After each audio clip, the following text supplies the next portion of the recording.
Hello and good morning or good evening, everybody. How are you? Welcome to today's session. I see Rhonda, welcome, and Margaret, hi. Give us a like and a love, and a Barbara as well. Hello, give us a like and a love, and that just helps the algorithm, helps people find us on the call here so that they can come and join us as well, because I know there were a few people. Hi from Wisconsin. Hey, awesome. I'm from Melbourne.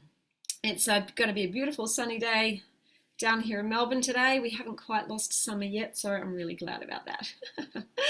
So, welcome. And today's session, I'm going to be talking to you about strategies to reverse insulin resistance, which is the cause of pre and type 2 diabetes. Now, some of you may know I was recently on the Holistic Health Caribbean cruise, which is like a conference through the Caribbean on a cruise liner. And this is where we have some amazing speakers from all around the world and experts in the whole food plant-based space. Like we had Dr. Neil Barnard, Dr. Michael Greger. As you can see here, we had Cyrus from Mastering Diabetes, and I can see my little picture up in the corner is blocking his face. I'm so sorry about that. And Cyrus was presented strategies around reversing insulin resistance, as well as lowering cholesterol and blood pressure, which I'll probably bring to you in a separate live. So I thought today what I might do is break out some of the different topics that were discussed and that I attended and took notes on, and bring these to you in the group to help you further understand your body, what might be happening inside your body, and help you take effective action so that you can get your health back. Okay, so let's dive in. I'm going to show you this on presentation today. Let me just see. Here we go. Oops, sorry. Learning how to drive the technology here. Okay, let's start with a diabetes myth. The biggest diabetes myth is that diabetes is caused by eating carbohydrates that turn to sugar in our blood. All right, this is what the medical, industry thought for a long time, because essentially a symptom of diabetes, type 2 diabetes, or diabetes in general, is elevated blood glucose. So it was just assumed that it was carbohydrates causing this. But now that technology has taken the medical and research industries to a much greater level, they're actually now able to look inside the cells of our body and see what's actually going on inside the cells. And so now we know the truth of what causes diabetes, type 2 diabetes, and prediabetes in particular. Okay, so this is how the old model worked here. I don't know if you can see that properly, but the old way of thinking was that, one, we eat carbohydrate-rich foods, like it might be a banana, some sort of fruit, it might be potatoes, beans, anything that is obviously of plant origin that has carbohydrate. Step number 2 is that the body converts the carbohydrates into sugar, right? Goes into our bloodstream as sugar. Number 3 is that we'll get a big spike in blood glucose, and then step 4 is that the pancreas will then secrete a lot of insulin to try and store that glucose away into cells. And then the old argument was that there was too much glucose in the blood, and that the body would then turn all of that glucose, the excess glucose, into body fat. Like there's too much glucose and we need to get it out of the blood, so we're going to turn it into fat. All right, so this is actually not what happens. It does not happen that way. The diabetes truth is that diabetes is caused by insulin resistance. It's not caused by carbohydrates. It is a condition whereby the body, your cells, certain cells within your body, become resistant to the effects of insulin, therefore creating high blood sugar levels within the body. Okay, So this is one of the slides from the presentation that Cyrus gave us. Insulin resistance is caused by the accumulation of excess saturated fat in tissues that are not designed to store large quantities of fat. So it's not carbohydrates that cause insulin resistance. It's caused by excess saturated fat in the diet that get stored in muscle and liver cells that are supposed to store glucose, but have now, because there's too much fat in the diet, they've absorbed the excess fat into their cells. And because there is so much energy in that cell, it is now no longer able to accept glucose. Yeah.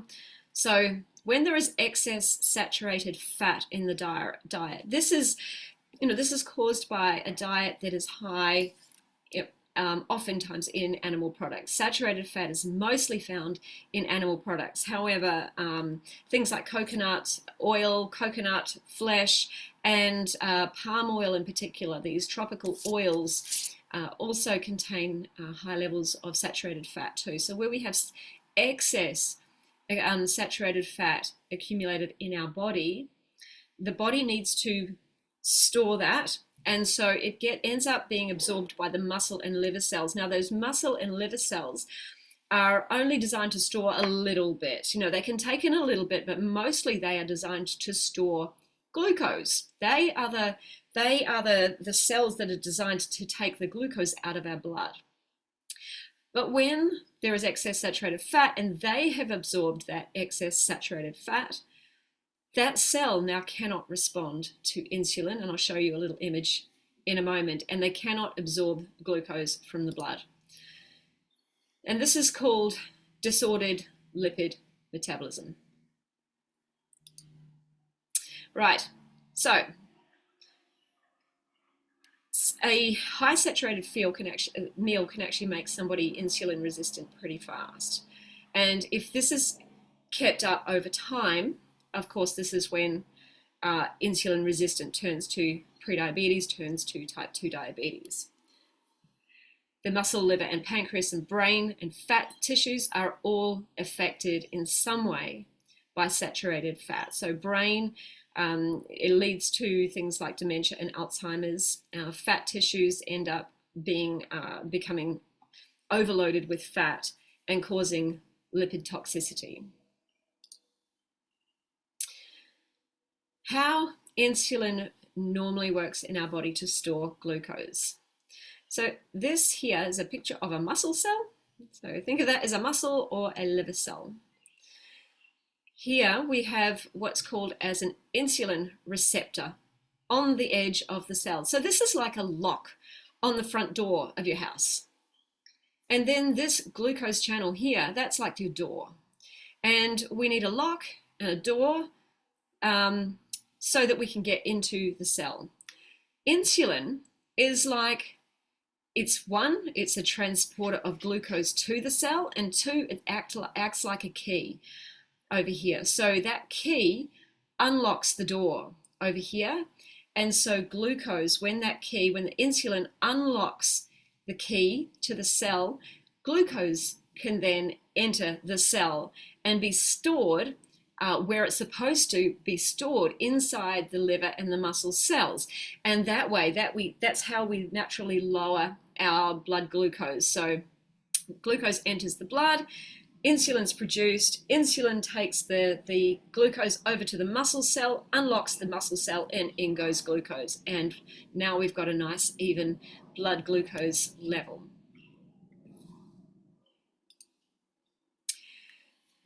I'm going to show you a different slide first. But what happens with insulin resistance is this.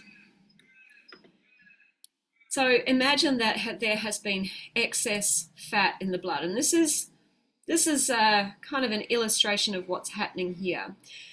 We have a normal fat cell. But when there is excess saturated fat in the diet, that fat cell starts to absorb more and more and more fat, and it becomes swollen, it becomes enlarged, and then it starts to become inflamed, and then it can rupture. When it starts to get to this point, that fat has got to go somewhere. It's got to come out of the blood. So what happens, this is when the muscle and the liver cells start to take on that fat, okay? And so this is a muscle or a liver cell that has absorbed that saturated fat. It's taken it out of the blood, and now it's taken it up into a cell where it's not supposed to be. So we've still got insulin, we've still got the insulin receptor, the lock and the key. We've still got glucose. We eat we eat a banana, we eat potatoes, we eat something that is high in carbohydrate. Insulin comes along to unlock that door, but because the cell is now loaded with saturated fat, there's no more room for glucose. Whoops, sorry. There's no more, I'm going the wrong way. There is no more room for saturated fat, for glucose to enter that cell. The cell now resists insulin, says, no, you don't. I'm going to keep this door locked. I have got no more room at the inn. We can't take in any more visitors. Right? All the beds are taken in here. There's no more room. Okay, so glucose has to stay out in the blood. And prediabetes, type 2 diabetes is looking at the high blood glucose levels are a result of this saturated fat being locked in. Sorry, I'm having trouble speaking this morning. The effect that we end up with, which is high blood glucose, is a result of saturated fat clogging up these muscle and liver tissues so that the glucose can't be absorbed. Okay, so the effect, not the cause, the effect of this diet is that glucose is now high in the blood. What happens next when we start to get to a pre-diabetic stage, where we start to become insulin resistant, is the body produces a normal amount of insulin. It recognizes that there is glucose in the blood. The body produces a normal amount of insulin to try and transport that glucose into the muscle or liver cells. And now the muscle and liver cells are rejecting glucose. And meanwhile, this blood glucose starts to rise and rise and rise as more glucose from digestion starts to enter into the bloodstream. The body starts to panic and go, we need to produce more insulin. We've got to produce more insulin to try and drive that glucose into the muscle cells.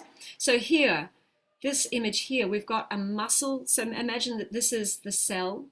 And because it's now saturated with fat, it's like it puts up this wall and it stops the effect of insulin opening the cell. So when the body, when the body senses that normal amount of insulin is not working, it starts to make more. It says, oh my goodness, I need a bigger wrecking ball. I need a bigger key. I need a way to try and blast my way into that cell so that glucose can go in there. So the body, flicking around. Need to stop using my mouse. So the body produces more and more insulin in order to try and force that glucose inside the cell, because it's got to get out of the blood. High glucose levels in the blood cause problems in our health, as I'm sure you're aware. So the body starts to produce more insulin. When the body is producing a high level of insulin, this is when we know a high level of insulin compared to the amount of carbohydrate that's in the blood. We know that that's when somebody is starting to become insulin resistant, pre-diabetic. So this is where the insulin to glucose ratio starts to really increase. Your body needs to produce more and more to be able to store that glucose, because the cells of your body are now resisting the effect of insulin because the cells are gummed up with fat.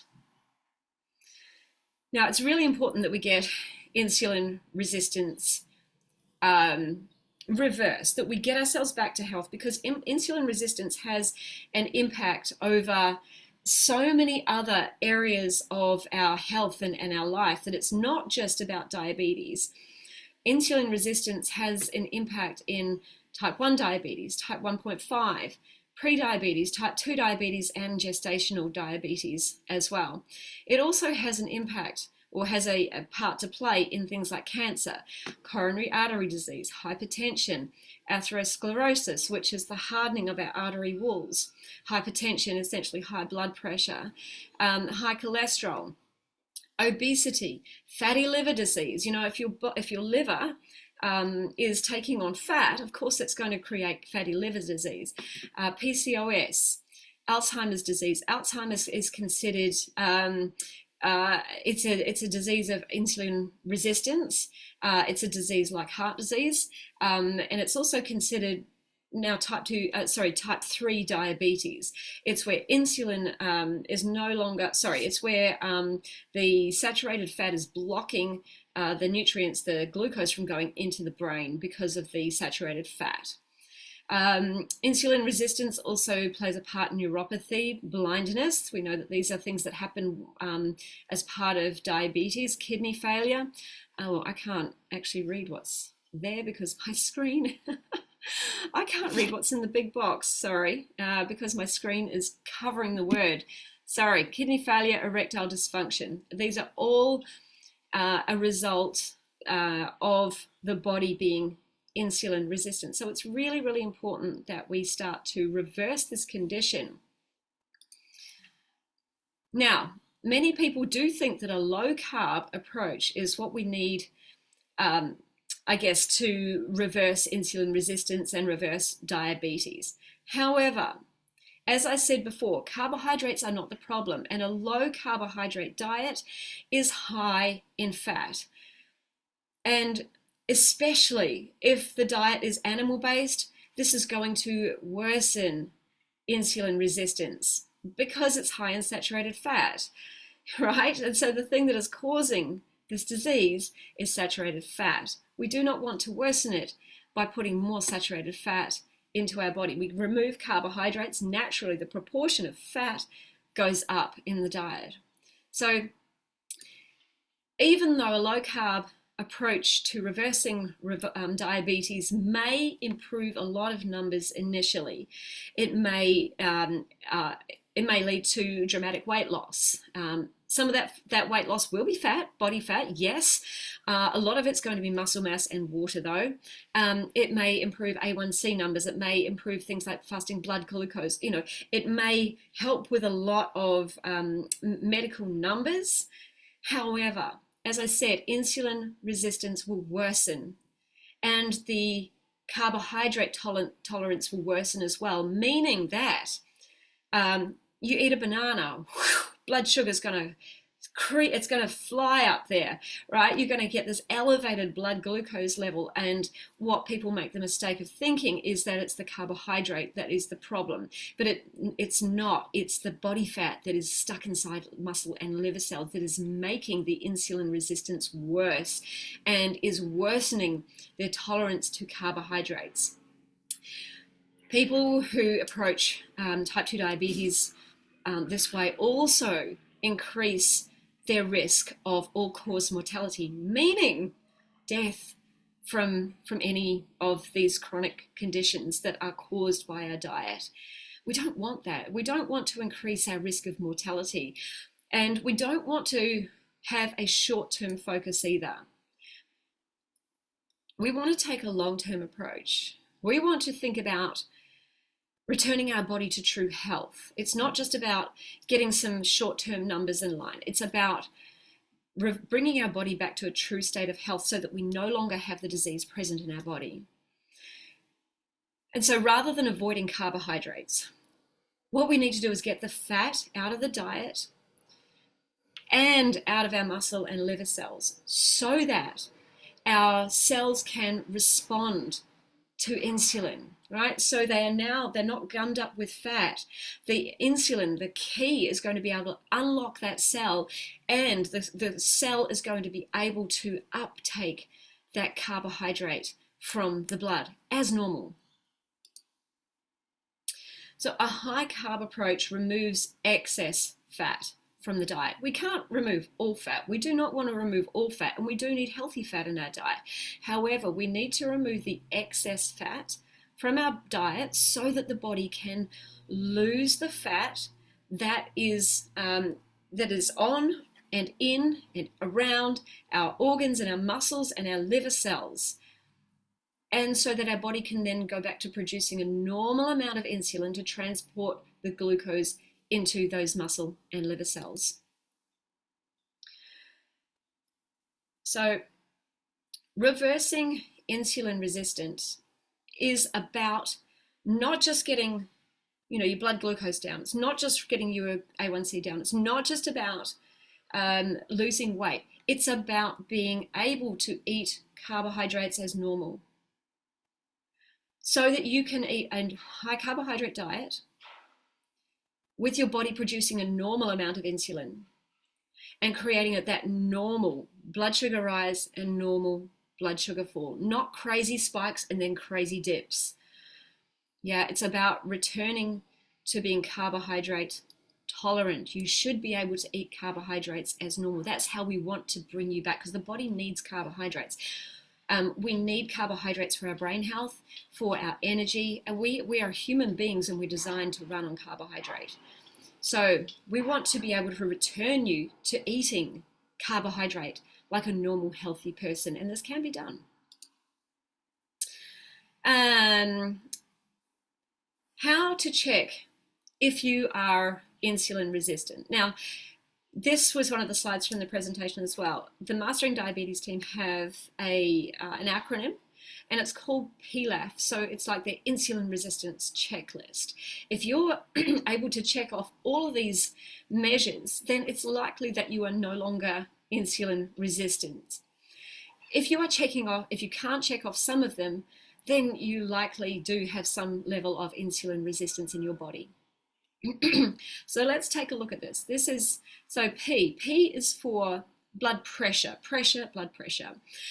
So if you can I'll just read out all the different checklists. My blood pressure is less than 120/80. I am free of blood pressure medication. So my blood pressure is at a normal level or lower, and it's not being forced down there with medication. All right, so my blood pressure is normal. I is for ideal body weight. So I have calculated my ideal body weight, and I am within about 5% of my ideal body weight. Now, what is an ideal body weight? Here is how the Mastering Diabetes team calculate it. They say, first 5 feet of your height, you want to know your height, and you want to know your height in feet and inches. So for the first 5 feet of your height, you allocate 100 pounds. For every inch thereafter, you add 5 pounds. So if I think about, and then you can be within 5% tolerance of that. So I'm about 5'6", 5'7", somewhere in between there. Okay, so if I give myself 100 pounds for the 5 feet, and then if I think I'm 5'6", then 5 times 6 is 30. So that's about 130 pounds. Well, I sit naturally every day around about 130 pounds. So that for me is my ideal body weight. So that's good to know. Then I can go plus or minus 5%. So that's adding about 6-7 pounds up. 130 divided by 1.05, or minusing about 7 pounds down as well. So that's generally how you want to think about your ideal body weight. There have been a few criticisms about this, about how it can be a little bit lean, but that's at least a good place to start to know if your ideal body weight is the goal that you have for your body weight is where your ideal body weight should be. Now, of course, there's going to be some level of difference as well with regards to things like muscle mass. The more muscle you have, obviously, the heavier you are going to be as well. But it gives you a really good guide, and then you can know if you are within cooey of your ideal body weight as well. Next, L is for lipids. So this is where we're looking at your numbers. Total cholesterol is below 150 milligrams per deciliter. Your LDL is below 100 milligrams per deciliter. Triglycerides are below 150 milligrams per deciliter. Women, HDL is greater than 50 milligrams per deciliter, and men HDL is greater than 40 milligrams per deciliter, and free of statins or any other cholesterol lowering medications. A is for A1C. So we want your A1C to be lower than 5.7. So pre-diabetes starts at 5.7, and type 2 diabetes starts at 6.5, and A1C of 6.5. And if you are also type 1 diabetic, you want to make sure that your A1C is 5.5 to 6.5 without frequent hypoglycemia. And then lastly, F is for fasting blood glucose. So you want your fasting blood glucose to be between 80 and 100 milligrams per deciliter, and you are free of any blood glucose lowering medications as well. All right, so that just helps you understand where you might be with regards to insulin resistance. And this is the Mastering Diabetes approach, their strategy for helping people reverse insulin resistance and gain maximum insulin and sensitivity and carbohydrate tolerance. So 1 is eating a minimum of 70 to 80% carbohydrates from whole plant foods. We're not eating carbohydrates from refined plants. We're not eating white flours or white sugars or processed foods. We want to make sure that these are carbohydrates from our whole plant foods. Eating a maximum of 10 to 15% fat from whole plant foods. We eat a maximum of 10 to 15% protein from whole plant foods. Sweating 30 to 60 minutes per day, getting that body moving. Okay, that has less to do with burning energy. It actually has more to do with the muscle cells being able to absorb glucose more effectively from the blood. If you're insulin resistant and you're active, then it actually helps your muscle cells open up naturally without needing to produce excess insulin, so that your muscle cells can absorb that glucose from the blood without producing too much. Number 5 is intermittent fasting where necessary. Now, this can be a really effective tool to help somebody get into a caloric deficit. Now, caloric deficit is what you actually need in order to lose body fat. And intermittent fasting can help with that. Now, this is something if you have a bit of a disordered relationship with food, I wouldn't suggest starting here. This I only suggest to people if you have a really good relationship with food. You can still achieve a caloric deficit without intermittent fasting. You can do this. This is what I help my clients do. I only allow my clients to start doing things like intermittent fasting once we've repaired their relationship with their food, okay? But I know the Mastering Diabetes team use this as one of the key tools to helping their clients reverse their insulin resistance as well. And then number 6 was joining a community so that you've got support, so that you've got that level of commitment to yourself. I know that when I have joined a program of some sort, I always make sure that I'm joining the community support as well. If I set a goal for myself, I join a program, I know that I am so much more committed when I've got like a weekly call at least, something to just keep me focused on this goal that I have, because it's very easy for us to have a goal and then get scared and then not take the action and then fall behind on what we said we were going to do and just go back to what is comfortable and familiar, even though it might be painful. Joining a community helps you with not just inspiration, not just knowledge, it's that commitment that you're making to yourself and your goals. So joining a community can be a really powerful thing for you as well, to help you achieve your goals if you are insulin resistant, or if you've got weight loss goals as well. Now, this is a table of the foods that the Mastering Diabetes team promote for you. So, and this very much lines up with my strategy for helping my clients lose weight as well, just like their strategy for reversing insulin resistance. So we want to focus mostly on green light foods. These are our unprocessed whole plant foods that are naturally low in fat. Now, these can be fresh or frozen, doesn't really matter. But these are our whole plant foods. So we want fruits. We want all the fruits. These are great for us. They're so healthy. Starchy vegetables, so potatoes, squash, corn. We've got legumes, so your beans and your lentils and your split peas and things like that. Whole grains. Intact whole grains, so brown rice, quinoa, farro, oats, all of those beautiful high fiber grains. We want non-starchy vegetables. These are tomatoes, these cucumbers, these are broccoli, these are eggplants, all the different colors of the rainbow. We've got our leafy greens. These are really, really important. Not just the lettuces, but the dark green leafy vegetables as well, and cruciferous vegetables. We've got our herbs and our spices. Now, these can be dried or fresh, doesn't matter.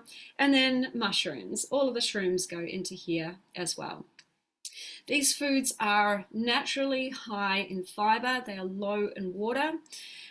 So it means they're very low in calorie density. So you get to eat a decent portion of food. You get to fill your belly nicely. You never have to go hungry, but the calories are going to remain fairly low. Okay, and what happens is that because they're so high in fiber, it helps to slow down the production or the release of glucose into your blood. So you're not going to get crazy spikes. And that's the whole point of this. And that fiber in the water also binds in your gut to form what's known as bulk, and it can help you feel satiated on less calories. That fiber is also going to trap around 10% of the total calories that you eat, and is going to take it straight out of your body. So you're not even going to absorb those calories. That's the beauty about eating high fiber foods. All right, so it's not the calories that you eat, it's the calories you absorb. Then the yellow light foods. These are what we want to eat minimally. We don't want to center our diet around these foods. We just want to accent our diet with these foods. So these are either the minimally processed plant foods, or they are plant foods that naturally contain a higher percentage of fat.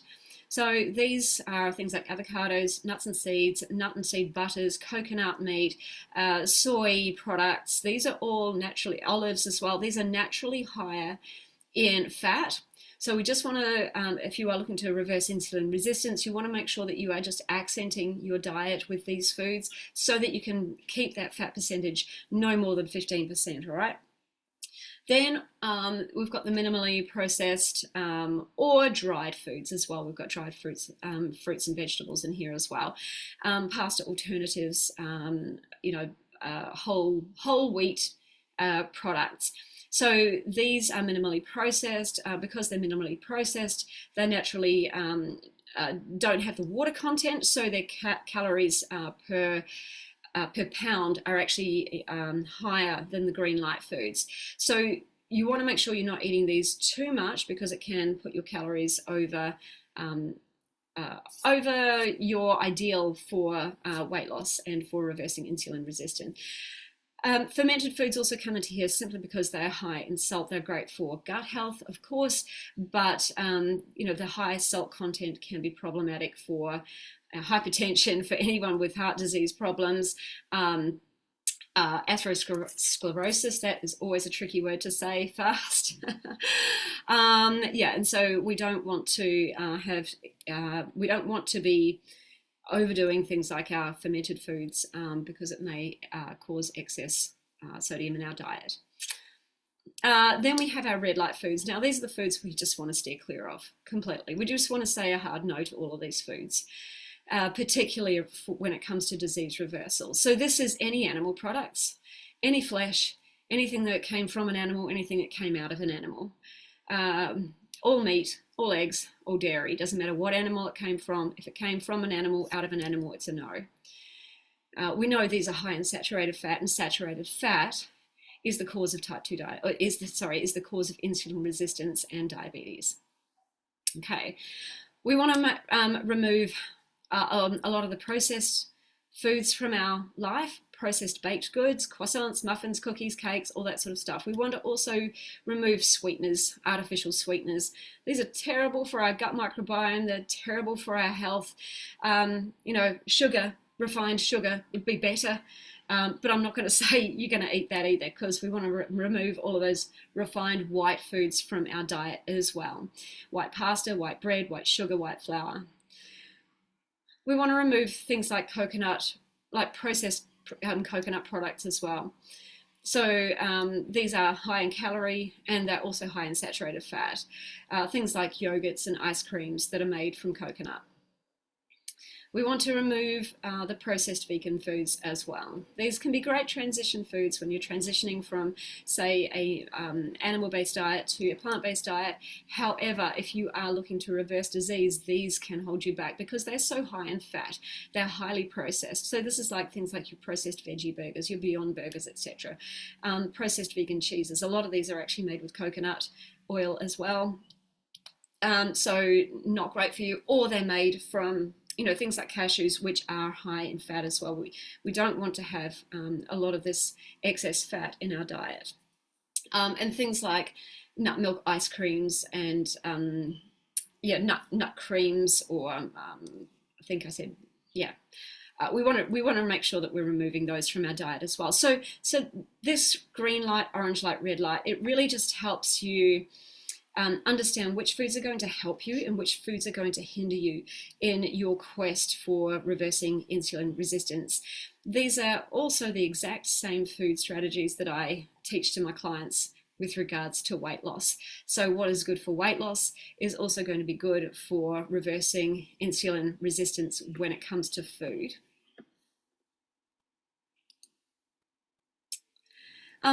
There are also I call them 5 B foods that actually help you improve insulin resistance as well.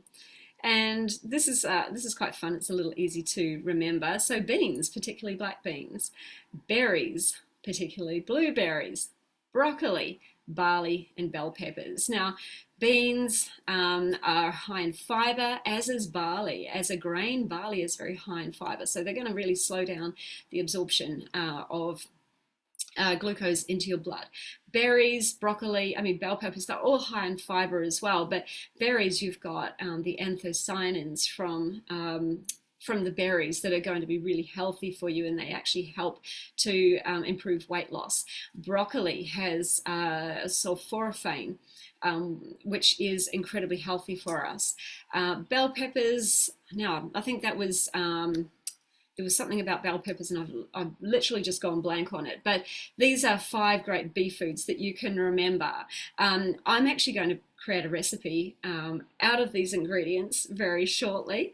And when I've done that, if anyone wants that recipe, let me know. I'll post it into the group, because I think it's kind of fun to create a recipe like this that can help you improve your insulin resistance. I've got one of my clients onto making a recipe from these ingredients too.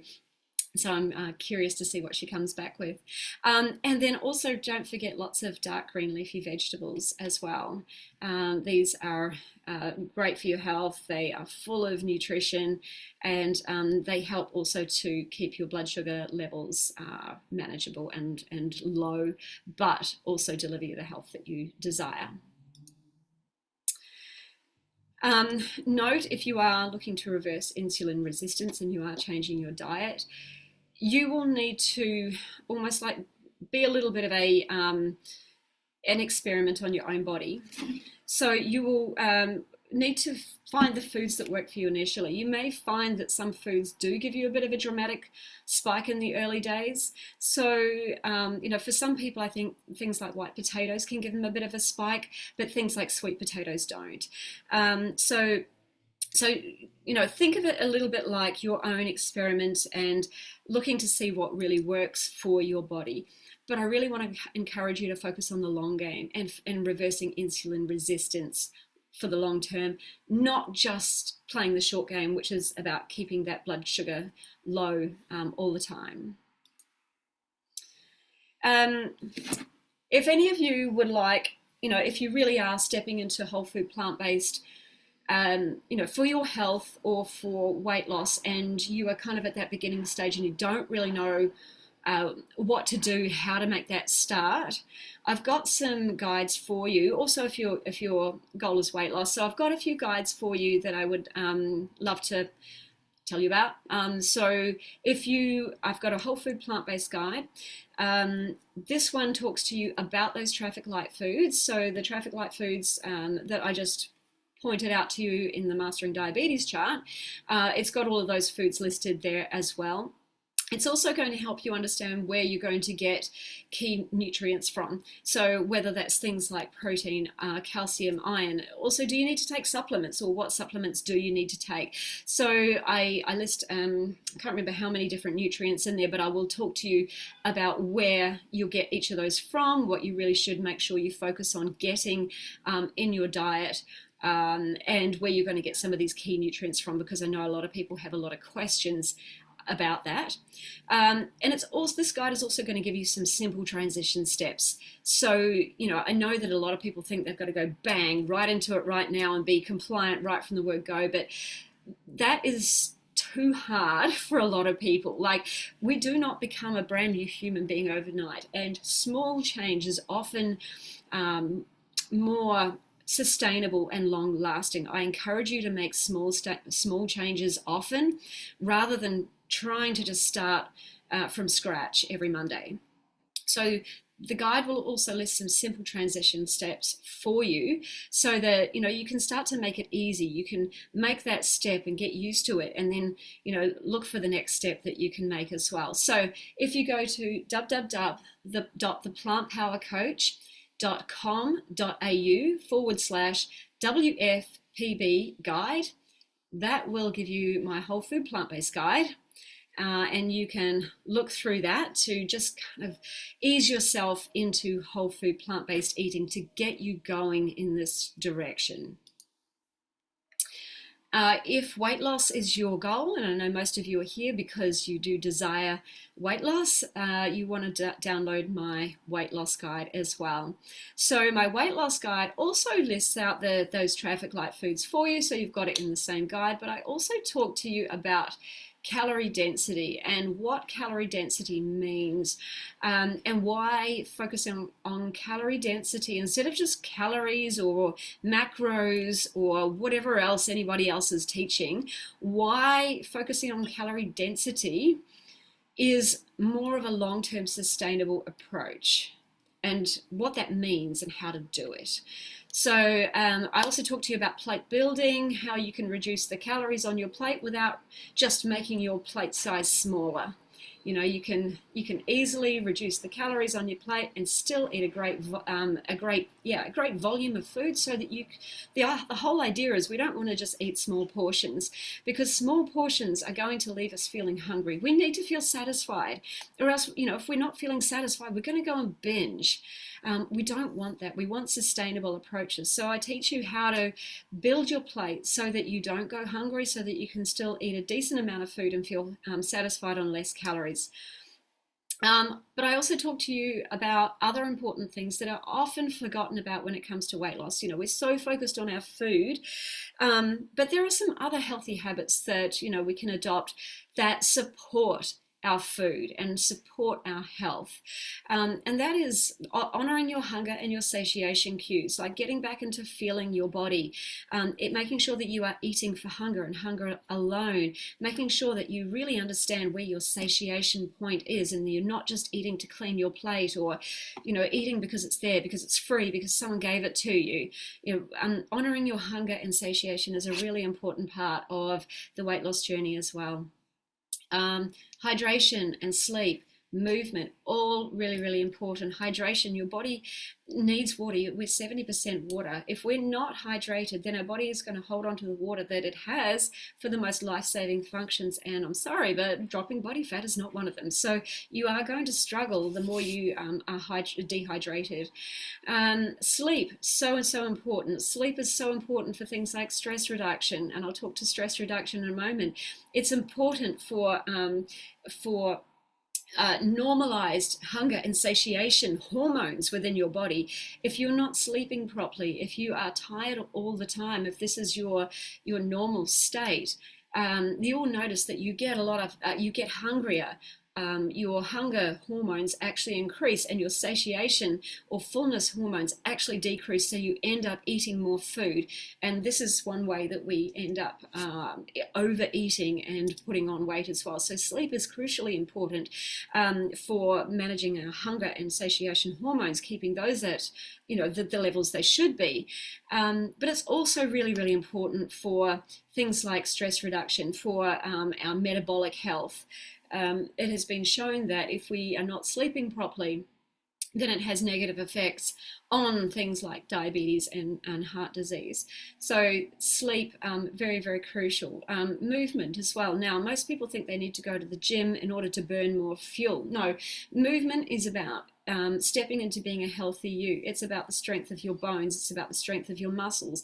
It's about getting your muscles working so that they can absorb the glucose and the nutrients that you're putting into them. It's about keeping your body strong and active. It's about also helping you sleep better. It's also about helping you feel better, producing serotonin so that you can reduce your stress levels as well.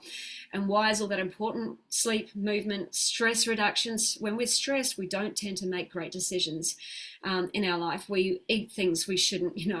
I work with a lot of emotional eaters, and feeling stressed or anxious or some sort of negative emotion that activates that stress response in the body tends to lead people to making decisions about food that are not necessarily in line with their goals.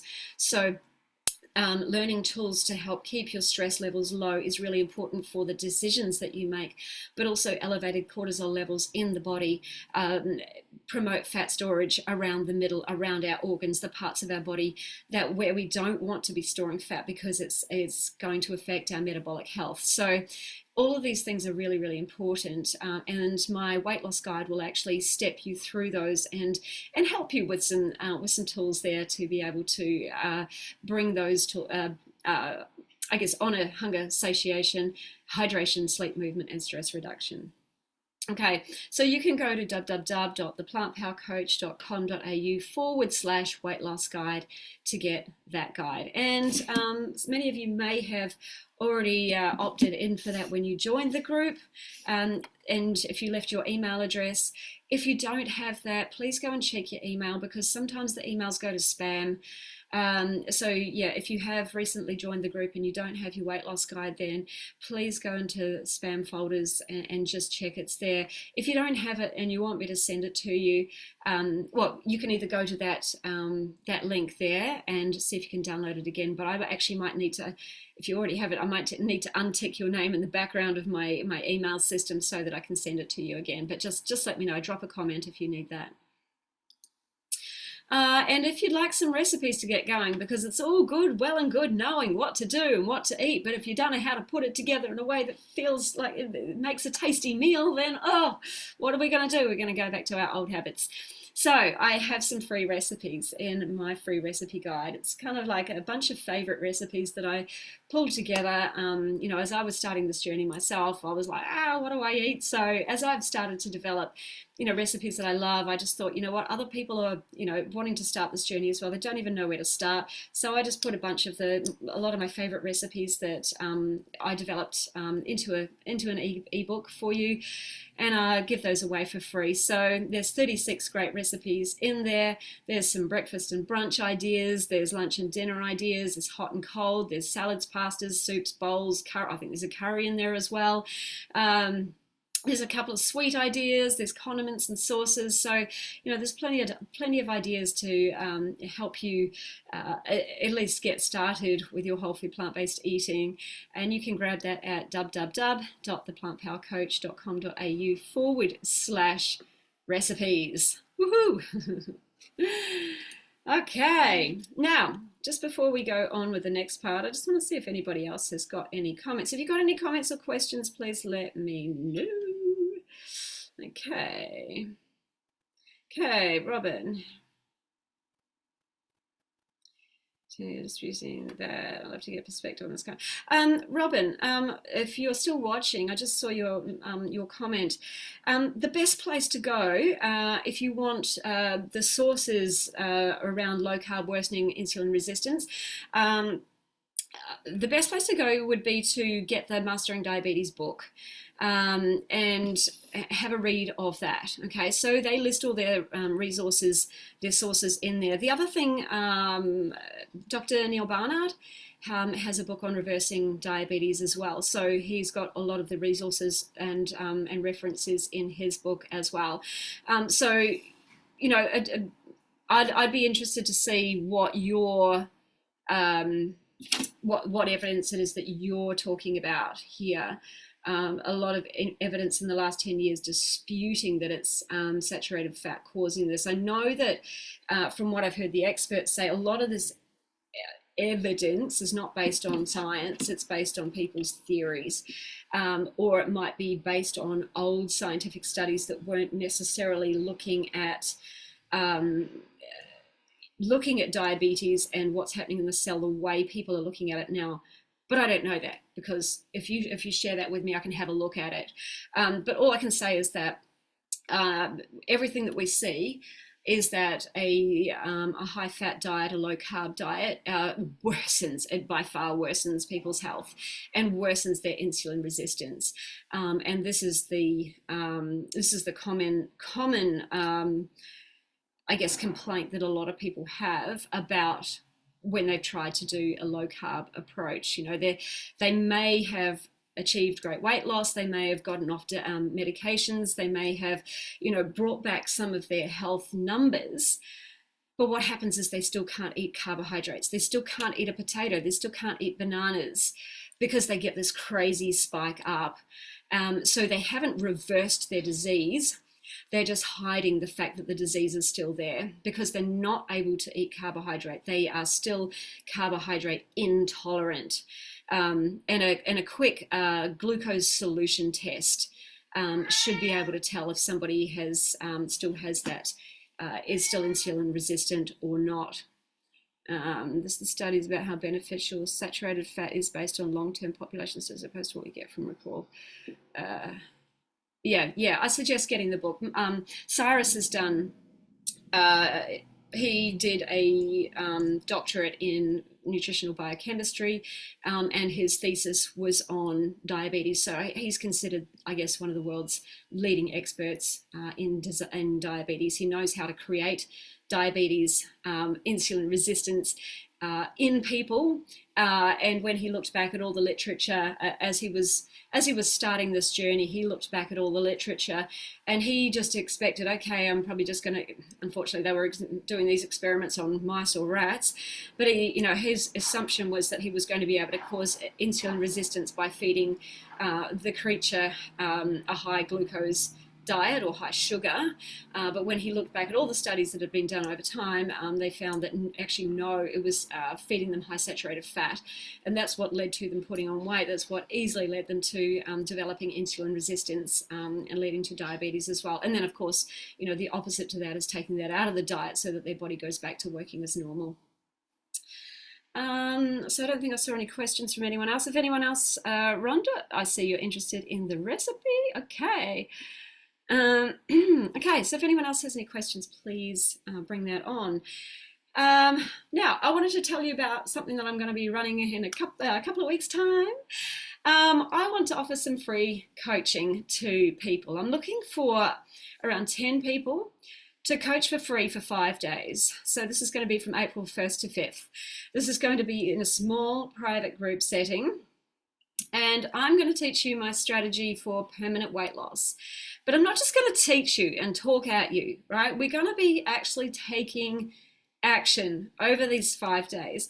Small action, yes, but I'm going to help you start getting results, right? I don't just want to talk at you. I don't just want to teach you. I actually want to help you start making change. And the reason this is going to be in a really small group is so that it's high touch, so that I'm with you. We're going to be doing it over Zoom. This is not going to be, in a separate Facebook group. I'm not just going to be giving you a program to watch in your own time. No, you're going to come to a daily groups Zoom call with me, and we're going to be taking small action day by day. You're going to be understanding my strategy for helping you achieve permanent weight loss, okay?